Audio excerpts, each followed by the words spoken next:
Hey everybody, what is going on? I hope you guys are all doing well, and welcome to another tutorial video. In this video, I'm going to be explaining to you guys how you can import your WordPress site or WordPress files to WordPress.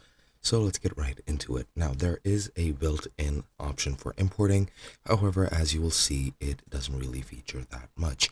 You can run importers for Blogger, blog roll, categories and tags converter, live journal, movable type and typepad, Tumblr, WordPress, and Xanga.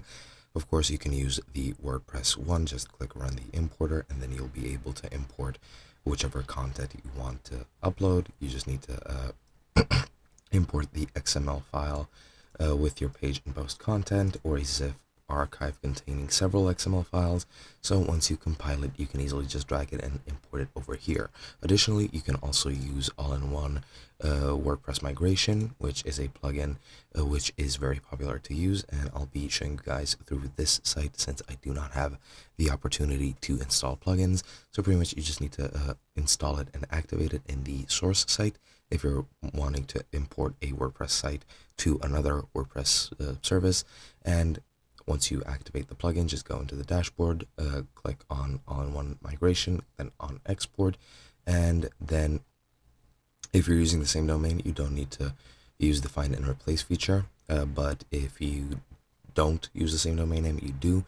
And if you're changing domain names, you want to enter your current domain name in the find field and your new domain name in the replace with, as I've mentioned previously. Now, excuse me. Then once you do that, you just need to export to and choose the file option, and then other methods will cost money, but the file option is free and included within the plugin for free. Then you just need to finish or wait for the file to finish preparing, and then download to save to your computer. It will be in a .wpress format.